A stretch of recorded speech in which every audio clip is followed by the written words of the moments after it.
Okay, after checking the servo piston and the bore that it's not worn, we've decided to take the transmission out. So what we've done is we've removed the passenger side or left hand side axle. We had to disconnect the struts off the subframe, and we've removed the whole subframe so we can get the transmission out. So it is a bit of a process to get it out. Just make sure you support everything before you take it out. You may also, the struts, you may have to use spring compressors just so you can take the pressure off the strut pushing down on the subframe. Now you can see how we've put that bar up there that's supporting the top of the motor as well. So important to make sure everything's supported when you're doing a job like this. I believe it would be very difficult to do on the ground without the suitable tools and equipment. Now we've pulled the transmission out and apart completely, and we've managed to locate where the problem is. On your forward clutch, which is this one, it's actually broken the shaft. You can see it's been rotating around. That's why it appeared to have the same problem as when this little pin on the servo piston wears out the bore in here. But in this situation, a very similar problem can be something entirely different. To get this forward clutch out, you need to actually take the transmission right out and pull it apart, because the forward clutch actually comes out from the front of the transmission towards, well, we've got to remove the pump first. So you can see where that shaft is actually sheared off here. That's supposed to be all joined there. So that's why it wouldn't have been applying the reverse clutch and all the parts that this spline here engages. You can also see that the actual splines are quite twisted. So it's twisted the whole thing. It's had a lot of force from somewhere, causing that shaft to break. Anyway, we're going to recondition this transmission and put it back together. Okay, now we're going to start the reconditioning of the transmission. So basically we're going to take off all this old Celastic. We've got the low and reverse piston in there. We've taken the circlip and the diaphragm off. We're going to pop that off. And also, if you have a look here on the servo, you've got to check this bore here wears out where the servo piston comes in. There's the servo piston there, and what happens, it's a double lip seal on the servo piston, which basically means that it needs to be pushed one way and then pushed the other way. But what happens, that little bore in there in the case wears out, and then when you get the pressure applying to this side, it just leaks through there and isn't able to release the band. So we've got a little tool we made up out of a bit of Rio bar. That's exactly 10mm, and we push that in there, and you can see it's a really nice snug fit. So that one's actually not worn at all. If it was worn, we've made a tool up,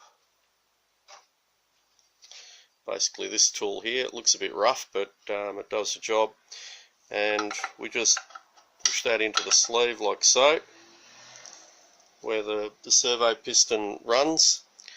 And here we've got a 1/2 inch, well, there's two ways to repair that case if it's worn.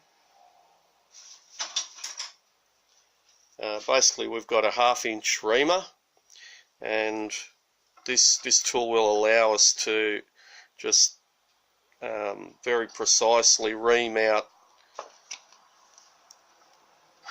the case, and we can either put a bush in there and then ream it out to 10mm, which is the size of the little guide on the pin on the servo piston.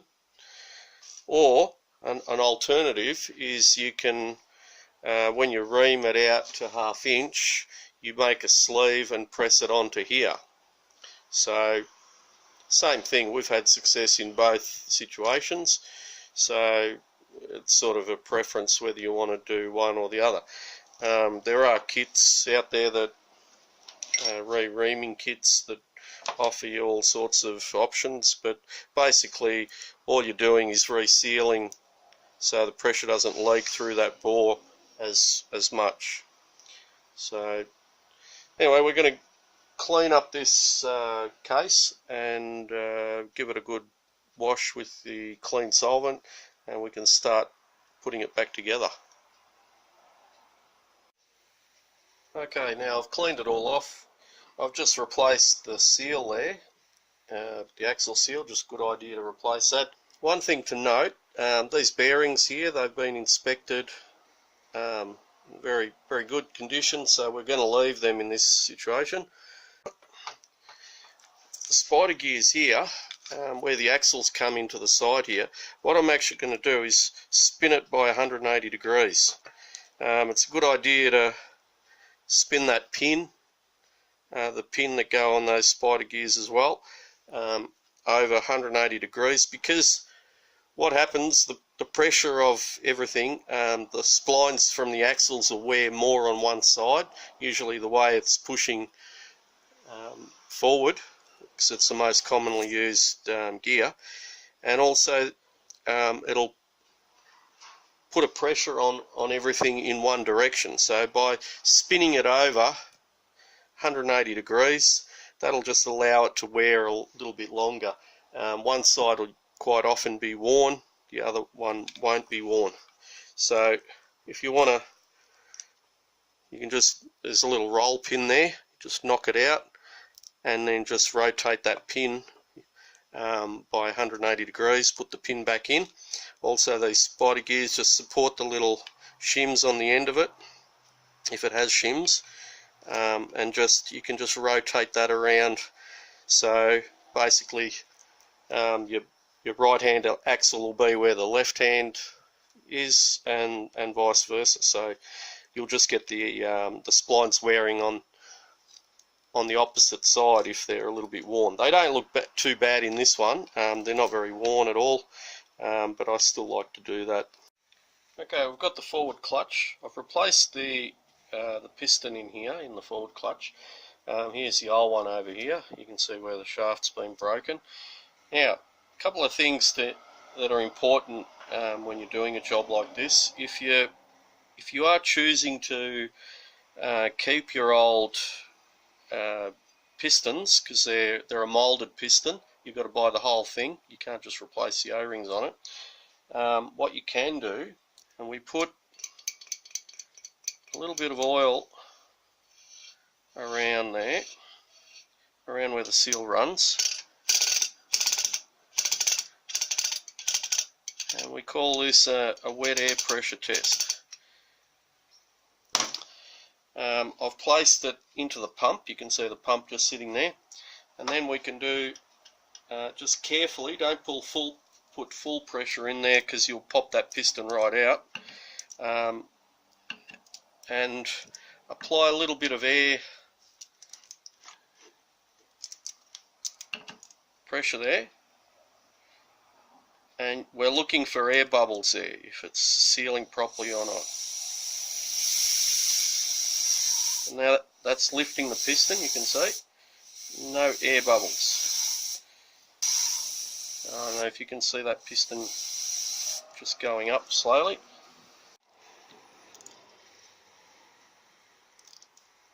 Just being very careful not to put full pressure in there, it'll pop the piston right out.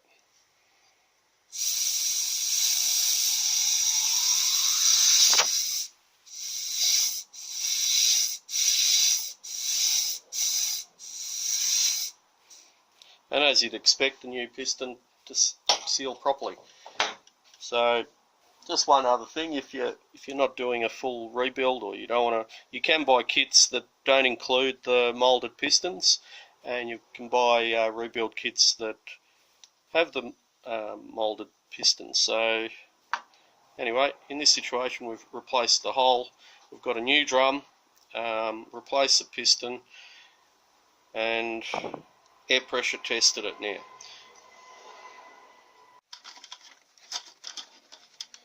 Now I've got the old clutch pack there, and we can measure it up to see how worn it is. That's about 495 thou thickness, four frictions and 4 steels. That's without the pressure plate. And these ones I've already had them soaked. If we measure it up, it's about 510. So what's that, about 15 thou, which is bugger all. There we go. That much, if you can see on the verniers there how much it's worn.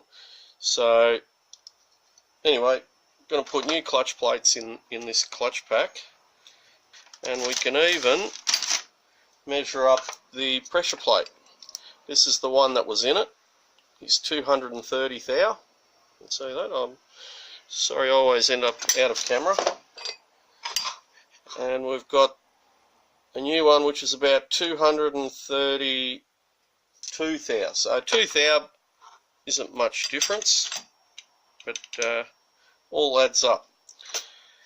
And finally we're going to do the circlip.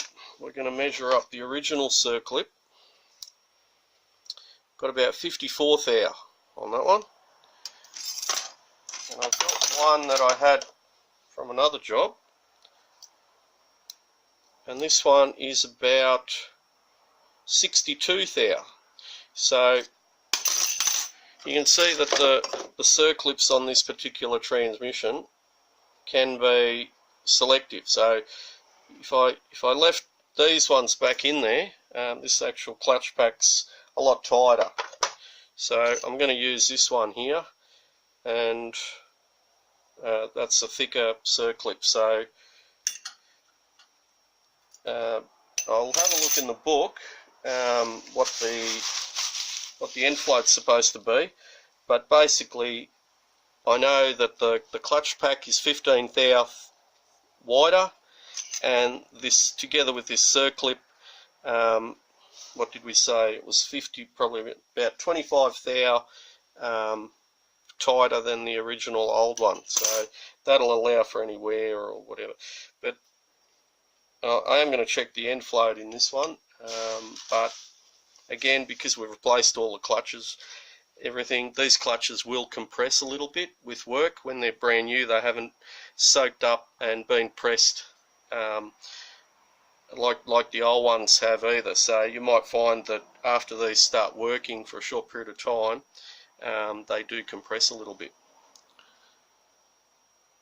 Okay, and here we have the end float details for the forward clutch. 1.5 to 1.8 millimeters, or thereabouts from 60 to 70 thou. You can see also this is the ATSG manual we have on our computer. The selective snap rings are how you take that up. There we go. I've measured up one of the old clutch plates, and it's exactly 60 thou. So if I end up putting that into this clutch pack,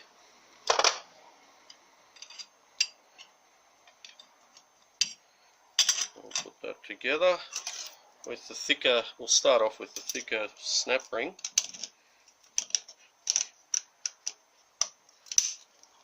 And you can see that is, I'm moving it with my fingers quite hard, but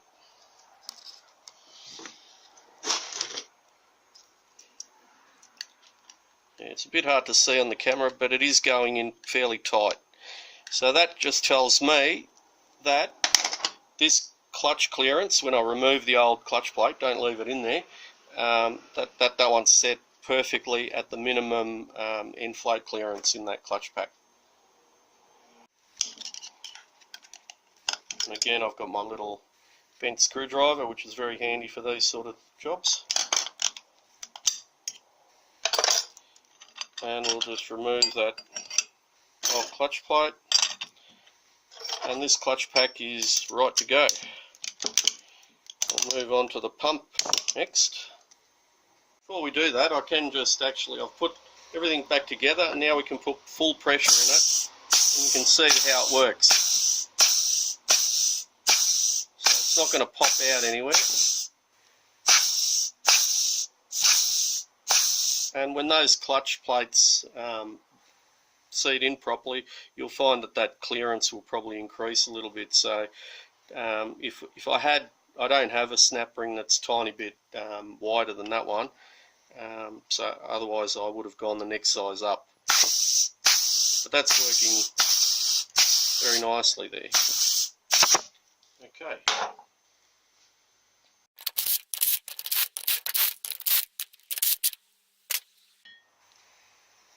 Now we have the pump.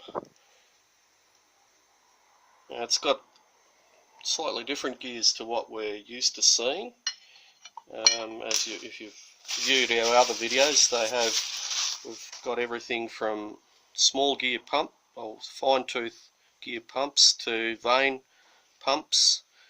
So what I'm going to do is I'm going to mark. Well, you can't. There's no point in marking this one because it can only go in one way. There's a little step there if you can see it. So it has to actually go in that way. So we can't flip that over 180 degrees and get a bit of wear from the other way. So basically it's just have a look, clean everything up, make sure there's no nasty bits in there. And you can also see that these little lubricating slots go to the inside, the side that goes towards the transmission, or facing up when you open it. So it all looks very nice. It's all nice and smooth. I just don't like these very sharp edges here because they can chip away, so I'll probably just scrape that away and then just level it up so there's no burrs there. But you don't really have to do anything if you don't want to. We need to replace these sealing rings here. I forget the name of the material that they're made out of, but they're not Teflon. They're actually like a hard material. So you've got to be very careful when you're installing them. They're very easy to break, especially when it's been in a vehicle that's done a bit of work. Another good thing to check are these bushes. You can check them. I've got the old clutch drum there, and that's pretty good. I can't feel any movement there. Ideally it would be good if you could test them individually, because they do work together, but it's better to test them individually if you can. And finally, we're going to replace that bush and front pump seal. So it's a good idea to replace that, just because you got to, if it does leak, after a period of time, you got to pull the whole thing out to replace it. So anyway, we're going to replace the front pump bush, the front seal, the rings, deburr those sharp edges, put it all back together. When you're putting it back together, you don't need a realigning tool because they're precision fit in here. So it's just a matter of putting it on. I like to, when I put the bolts in, just to sort of wiggle it left and right and find the middle spot so the bolt fits right in the middle. That way I'll know that all these pressure ports where the oil circulates through are lined up as well as they can be.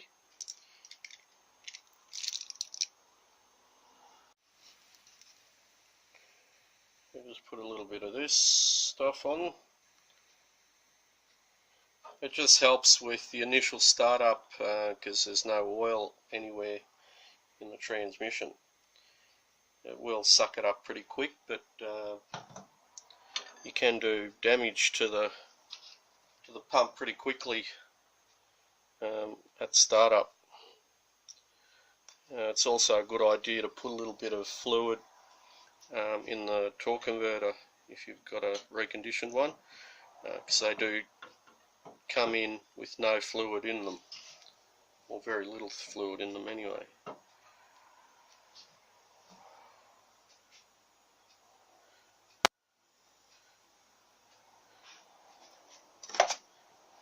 A little bit of oil there as well, just on those surfaces, just to provide a nice film there.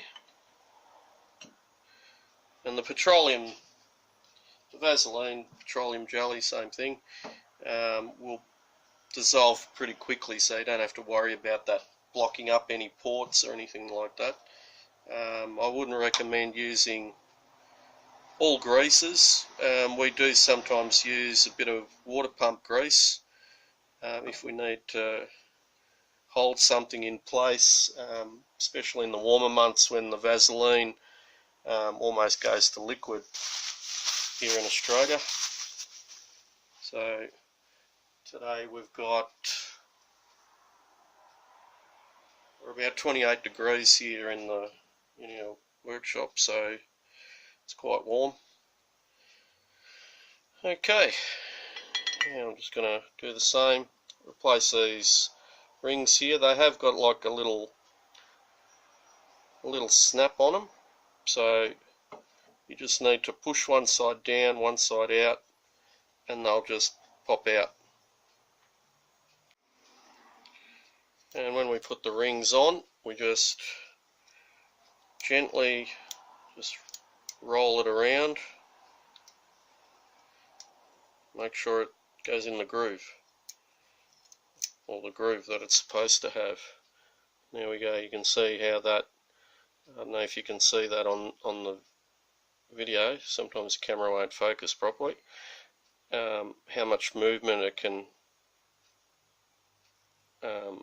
or how much it can wear before it stops sealing. So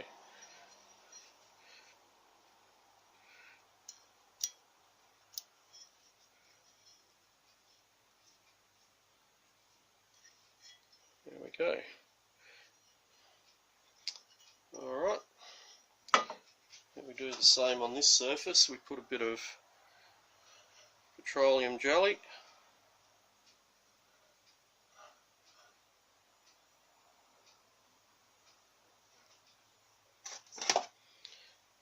A little bit more oil over the top of the gear there.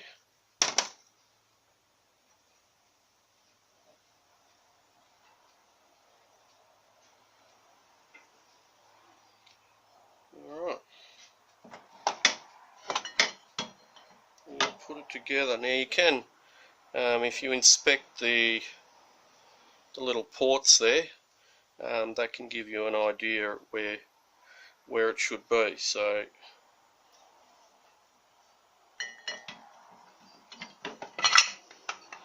there we go.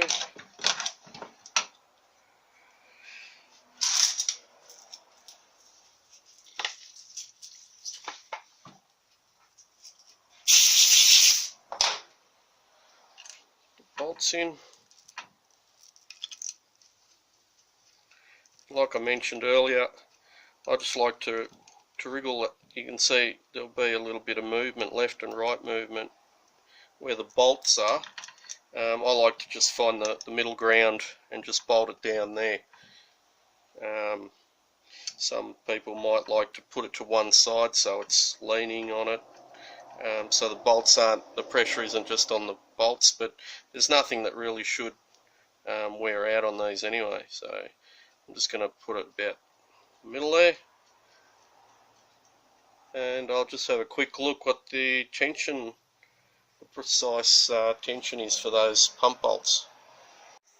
There we go, there's the torque specifications. I'm not going to go backwards and forwards, otherwise the video will get too long, but there they are, all there for your reference if you care to just save how many minutes that is on, and you can refer back to it if you like, or take a photo of it with your own camera. Just one other thing I forgot to mention, it's a good idea to just take a note of the position of the pump drive lugs when you're fitting the torque converter in. You have to actually line up 3 sets of things: the pump drive, the stator splines, and the input shaft splines that come through the middle here. So it's always a good idea to just line it up. A lot of mechanics make the mistake of not lining them up and thinking that they've got the torque converter all the way in, and it's not. And then when they start bolting it up, they end up snapping the bell housing. On this particular transmission, there's not much clearance on the torque converter, so you probably wouldn't be able to get it on anyway, but it's just good practice. Anyway, there's the pump ready to rock and roll. You're putting the pump back on. I'm just going to put the other half of the case on, and then I can slide this pump in. Just don't forget the little plastic shim that goes in there. I've replaced that as well. It was about probably 2 or 3 thou worn, or thinner than the new one. So also on that other on the bell housing half of that case, there's the axle seal to replace as well. Now I've just washed all the bell housing part off. I'm just going to put a new axle seal in. And what I've actually got is an old piston, aluminium piston, that coincidentally is the perfect size for that. So when you push that in, you just have the top of the seal just level with that housing there. So we're just going to knock that in now. And just by moving that piston just to the edge of that, you know it's just flush with the housing there. Just one other thing to note, when you're pushing seals like these in, they have a little spring that actually pulls that lip inside there. So when you're knocking it in, because you are putting you know, a knocking, tapping sort of force on it, sometimes that spring can actually pop out on the inside. I've come across jobs when someone has just replaced the seal and the customer comes in and says, yeah, all these things have been replaced and it's still leaking, and when I take the seal out, the spring's actually just sitting there. So always a good idea to just make sure that the spring's still in place when you do these sort of things. Alright, I've just smeared the Celastic right around. Now another thing just to note, you don't need to actually put Celastic around the bolt holes. They're external holes, they don't go into the transmission. If they were going into the transmission or into where the oil is, then you need to seal right around. But I've just gone around, right around, just on the inside of those holes, because that's what you're actually sealing it, the oil from getting past that. So I'm just going to run my finger right around, just make sure it's nice and even. And it's just a very, very thin coat there. And actually pay more attention to sealing the bottom half of the transmission. The rest of it is only basically getting the splashing effect of the oil. So you really need to just seal the bottom half properly. The top half's just basically there just so it bolts down evenly. So I'm happy with that. That's gone on quite well. And On the other half, on the transmission half, I'm just going to basically just smear a very thin bead just on the lower portion of the transmission. You don't need to put any Celastic around this part here, where the pressure ports are, just basically around where the bolt holes are. And then it's ready to put back on. There we go. I'm just going to let it cure a little bit before I put the other part on it, bolt it down. There we have it. I've got the bell housing part of the half of the case on. I'm just going to now do them up in a cross pattern to try and get it on as evenly as possible. I first let the Celastic cure a little bit, and then I've put it on, and I've deliberately just left it just to sit there loose. Now there are guide pins that locate it, so you just need to make sure when you're tapping it on, it goes evenly on the guide pins as well. So I'm just going to go ahead now and just tighten it, and then we're ready to put the pump back in. And you can see, no matter how thin you put the Celastic, a bead will always come out. So here, before we put the pump on, you can actually see there's still a tiny little bead right around the outside there. So that bead will be on the inside. If you end up putting a whole heap of Celastic on there, you're going to get a real big bead, and it possibly could fall off and do harm in the transmission.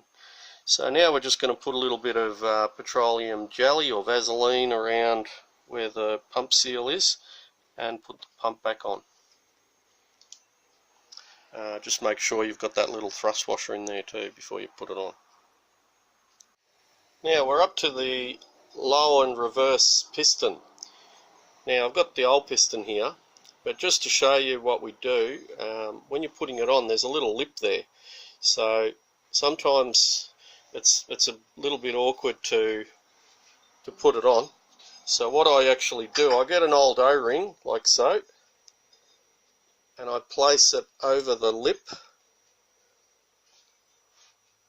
like that.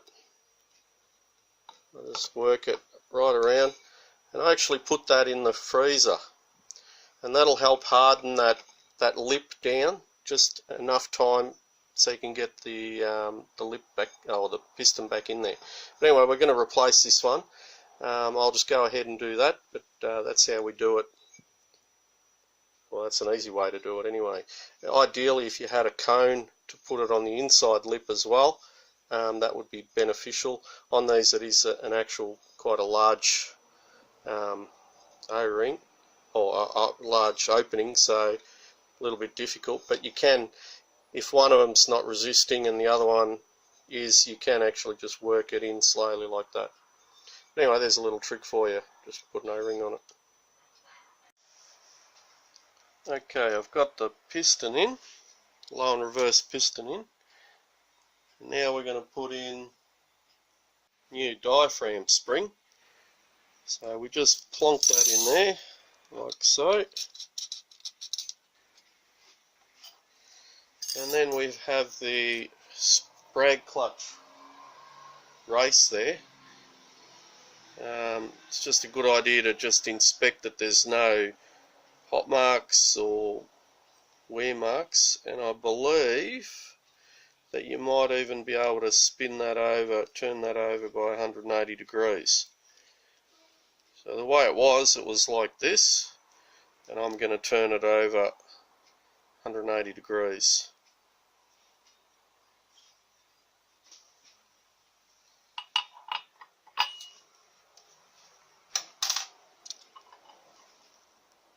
Now you actually can't turn this over 180 degrees.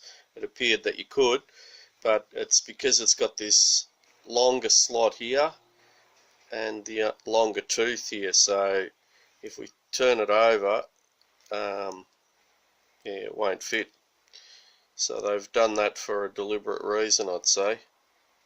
Possibly if you you could grind out another tooth, this tooth out here, and then you'd be able to flip it over, but probably too much trouble. So we're just going to put that back in the way it goes, which is that way. Now we actually have to compress that brace down a little bit to be able to get the circlip in. That race actually holds down that diaphragm. In the piston you'll see that there are little lugs on the outside of it, like over here. If you can see them in the picture there. But basically we need to push that down and get the circlip back on. So a couple of ways of doing that. You can you could, I suppose, make a little bracket that leans over here, and then you could be able to just lever off that and push it down. So what I'm going to do is I'm just going to put the circlip in there, press it down with a screwdriver, and just slowly work that that circlip back into its groove.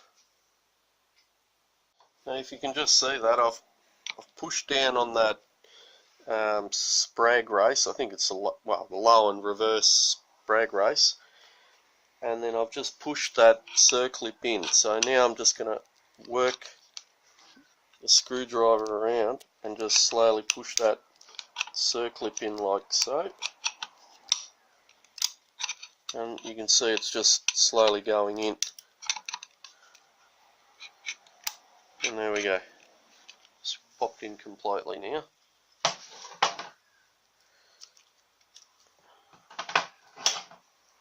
Now we just try and get that brace as central as we can. We'll just seat it in where it should be.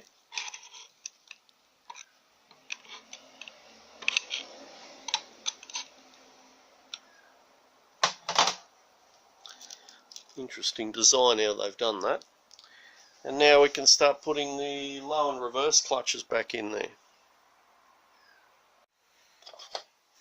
And we've got the old clutches there. We'll just take a measurement of that. It's about 620 thou. What do we got? 1, 2, 3, 4, 5 frictions and 1, 2, 3, 4, 5 steels. So I've just soaked the other pack in oil, and we've got about 635 thou. So you can see it's about 15 thou thicker with the new ones, but again, like I said, they will compress a little bit. So the old ones here, that they've already been compressed, and they are a little bit dark, but they don't look too bad, but we're going to replace them anyway. Start off with this cushion spring or cushion plate or whatever you want to call it. That goes in first. When you're putting that, just have it so it's on that angle like that, like a plate sort of thing. And then we start off with a steel plate. You can't actually put this in anyway, it has to be put in so all the teeth match up. Steel, friction, steel, friction. Good idea to soak the new clutch plates in transmission fluid for at least 15-20 minutes before you put it in, so they will be dry otherwise by the time the oil circulates around.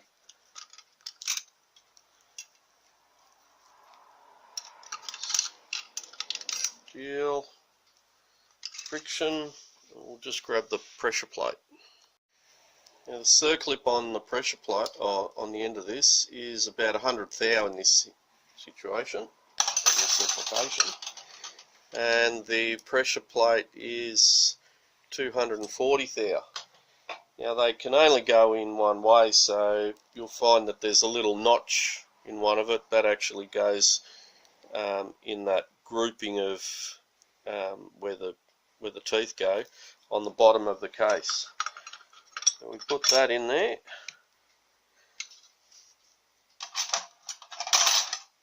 And put the circlip in. I always like to put the join over here where there's no teeth.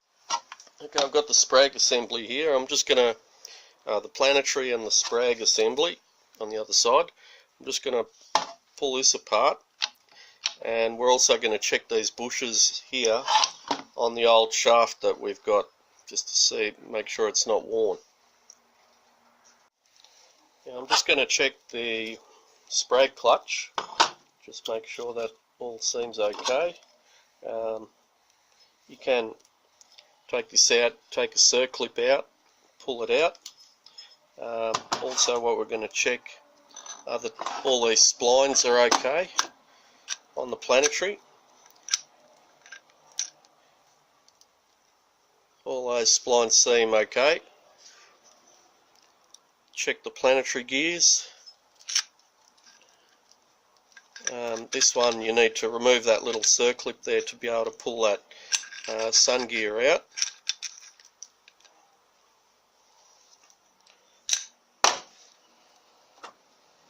And also this planetary, just making sure that all the teeth are okay on the splines. It all appears to be okay. So it's just a matter of giving it a wash and reassembling. Now I'm just going to put the sprag clutch assembly back in, and I haven't put the planetary in there yet. And just sort of supporting the weight of it a bit, you just work it through the clutch plates there.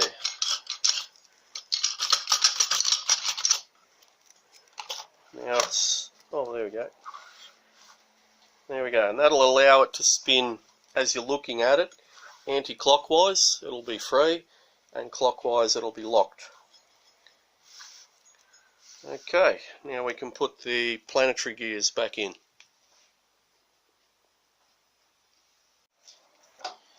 Now I've just got that old broken shaft, or you can use your original one if it hasn't broken, and I'm just going to check the two bushes in there.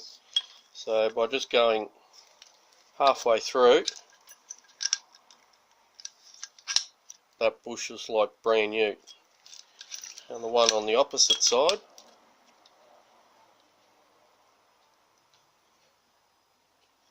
they seem perfect.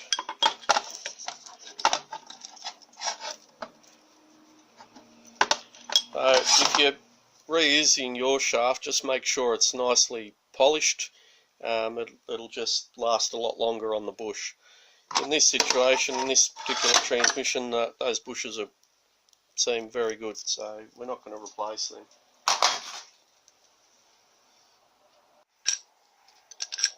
Okay, we're just going to put the planetary back in.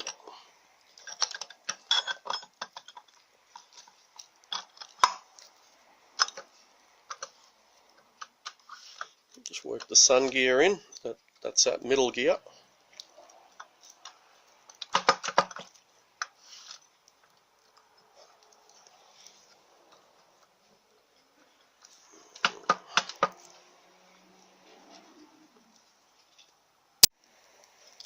And just remember that sun gear has that little circlip that locates it into into the splines there, so it doesn't wriggle around. So you just need to push it with a little bit more force, just so the sun gear and the planetary gears are just sort of level at the top there, if you can see that. Now we put the Torrington bearing in.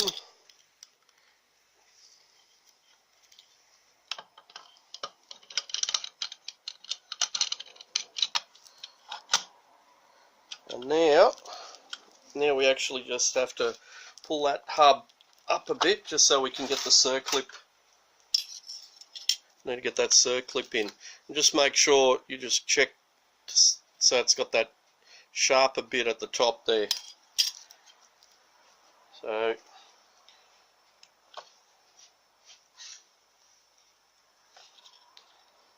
just need to lift that out hub a little bit, and then I just push it to one side. A little bit hard to see what I'm doing, but I've lifted it and I'm pushing it up against itself on the side just till I can get the circlip in. And there it is. I've got the circlip in on one side.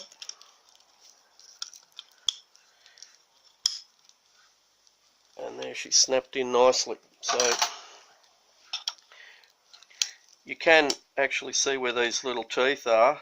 You can see that the circlip's located fully in that circlip groove. There we go. So that's that part done. We can go on to the clutch drum now.